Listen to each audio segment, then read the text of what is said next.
ছলো ছলো চোখে এলোমেলো করো ঢেউ, তুমি কি এখন সরাহত কোনো লোক? তুমি কি ভেবেছো সূর্যটা ডুবে গেছে?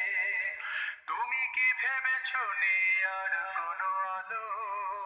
তুমি কি ভেবেছো শিলীভূত হয়ে আছে অনন্ত? আউযু বিল্লাহি মিনাশ শাইতানির রাজিম। বিসমিল্লাহির রহমানির রহিম। আকাশের ঘন কালো ইন্নাল রাত্রির পরে হামদুলিল্লাহ ওয়াসসালাতু সকালের ওয়াসসালামু আলা ভিড়ে। রাসূলিল্লাহ।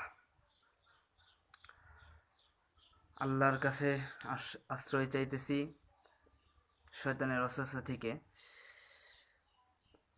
অনেকদিন যাবৎ আলোচনা করা হয় না। আসলে হয়েছে কি,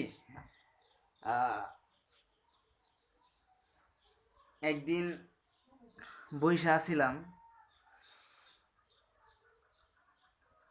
তো দেখলাম যে এক লোক যাইতেছে। হয়েছে কি, উনি সিগারেট খাইতেছে। তো আমি ওনারে জিজ্ঞেস করলাম, ভাই, যে এটা কি জায়েজ আছে কিনা, এটা কি জায়েজ আছে কিনা। তো তখন তিনি আমাকে বললেন যে এটা তো আমি আসলে জানি না। তো এটা আসলে আমি বললাম যে আসলে এটা খান কেন তাহলে। এখন আজকের আলোচনার বিষয়টা হচ্ছে সিগারেট কেন হারাম। হয়েছে কি, যে কোরআনের মধ্যে একটা আয়াত আছে, আয়াত হইতেছে আল্লাহ বলছেন যে তোমরা নেশাগ্রস্ত অবস্থায় সালাতের ধারে কাছেও যায় না। অর্থাৎ কি, একটা পর্যায়ে হয়েছে কি, একটা সময় মদ হইতেছে, কেউ পান করছিল এবং সালাতে গেছিল, এবং তারা সালাতে কি হয়েছিল, তারা গন্ডগোল করছিল। এখন বিষয়টা হচ্ছে কি, যে আল্লাহ বলছেন যে তোমরা শরাব পান অর্থাৎ মদ্যপান অবস্থায় সালাতের ধারে কাছেও যাও না। এটা কি, এটা একটা খারাপ খারাপ কিছু। এটা নিজের দেহের ক্ষতি করে,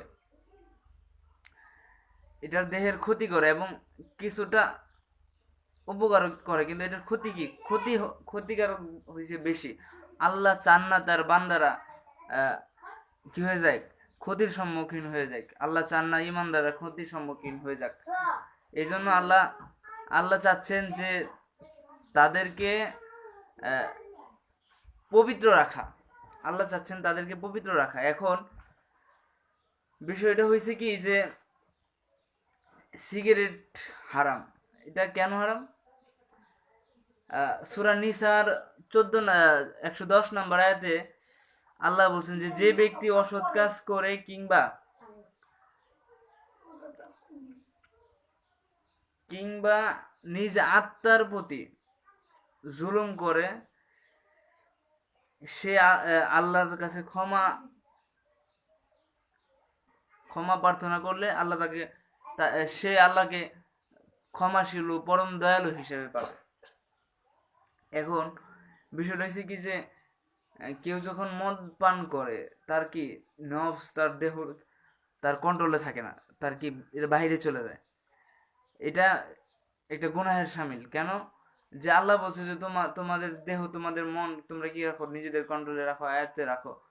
তো এখন বিষয়টা হচ্ছে কি, যে কেউ যখন সিগারেট পান করে, দেখা গেছে তার মস্তিষ্ক তার নিজের আওতাভুক্ত থাকে না, তার দেহের আওতাভুক্ত থাকে না। কেউ যখন মদ্যপান করে, তার মস্তিষ্ক, তার চিন্তা চেতনা তার আওতাভুক্ত থাকে না।